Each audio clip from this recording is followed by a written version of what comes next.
بسم اللہ الرحمن الرحیم۔ میں ایک ڈاکٹر صاحب کے پاس گیا، آنکھوں کے ڈاکٹر کے پاس، ان سے گفتگو ہوئی تو میں نے ان سے پوچھا کہ یہ کالا موتیا کیا ہوتا ہے۔ اس کی ڈیٹیل بتاتے ہوئے انہوں نے مجھے ایک بات ارشاد فرمائی۔ انہوں نے مجھے یہ بتایا کہ 2 ملی میٹر ہوتا ہے، یعنی 1 میٹر ہوتا ہے نا، جو میٹر ہم کپڑے کا لیتے ہیں، اس کے 1000ویں حصے کو ملی میٹر کہا جاتا ہے۔ تو 1 میٹر کا جو 1000واں حصہ ہے، یعنی 2 ملی میٹر، اس کو ڈبل کر دیں 1000ویں حصے کو، 2 ملی میٹر کتنی سی جگہ ہوگی، اتنی سی جگہ، اس کے اندر سے میرا اللہ 12 لاکھ کے قریب تاریں گزارتا ہے۔ ان میں سے کچھ تاریں یہ دیکھنے کے لیے ہوتی ہیں کہ چیز کا کلر کیا ہے، کچھ تاریں یہ دیکھنے کے لیے ہوتی ہیں کہ فاصلہ کتنا ہے، کچھ تاریں یہ دیکھنے کے لیے ہوتی ہیں کہ یہ چیز آ رہی ہے یا جا رہی ہے، کچھ تاریں یہ دیکھنے کے لیے ہوتی ہیں کہ سپیڈ کتنی ہے اس چیز کی۔ تو میرا اللہ اتنی سی ننھی سی جگہ سے 2 ملی میٹر کے اندر سے 12 لاکھ کے قریب تاریں گزارتا ہے۔ میرے اللہ نے اس آنکھ کو عجیب ڈیزائن کیا۔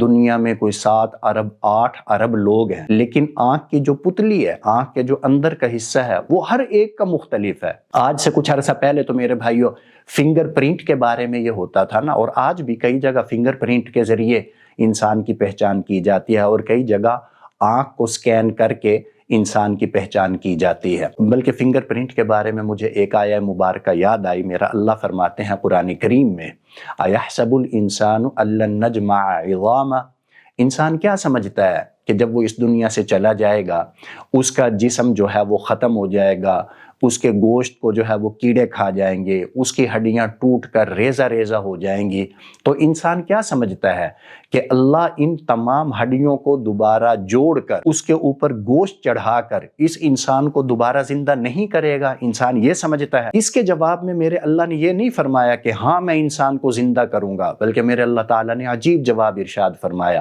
اور یہ جواب ارشاد فرمایا 1500 سال پہلے، جب فنگر پرنٹ کا تصور بھی نہیں تھا۔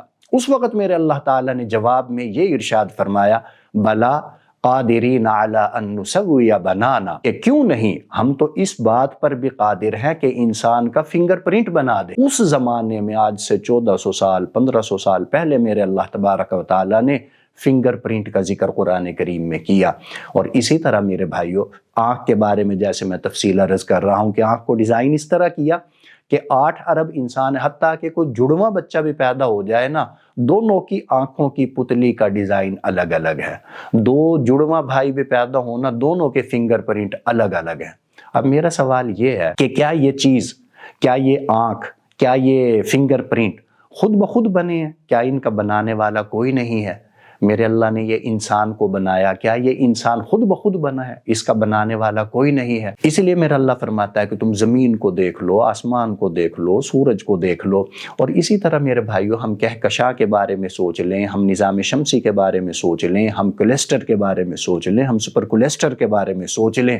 جب سے میرے مالک نے اس کائنات کو بنایا ہے، اس کائنات کا ایک ایک ذرہ، زمین ہے نا، سورج کا جو ٹائم ہے نکلنے کا کبھی وہ لیٹ نہیں ہوا، چاند کے نکلنے کا جو ٹائم ہے کبھی لیٹ نہیں ہوا، سورج کے غروب ہونے کا جو ٹائم ہے اس میں 5-10 سیکنڈ کی کبھی تاخیر نہیں ہوئی، چاند کے جو ڈوبنے کا ٹائم ہے، چاند کے ابھرنے کا ڈوبنے کا جو ٹائم ہے اس کے اندر کبھی 1 منٹ کی تاخیر نہیں ہوئی، کبھی غلطی سے امرود کے اوپر سیب نہیں لگے، سیب کے اوپر کھجوریں نہیں لگی، کھجور کے اوپر جو ہے وہ انگور نہیں لگے۔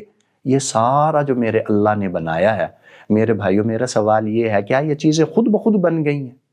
کیا ان کا بنانے والا کوئی نہیں ہے؟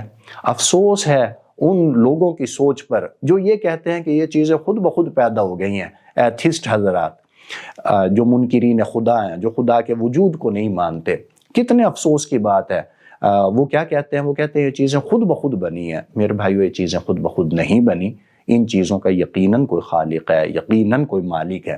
پچھلے دنوں مفتی شمائل ندوی صاحب کا مباحثہ ہوا جاوید اختر صاحب کے ساتھ، بڑے پیارے انداز میں انہوں نے منکرین خدا کے تمام سوالات کا جواب دیا۔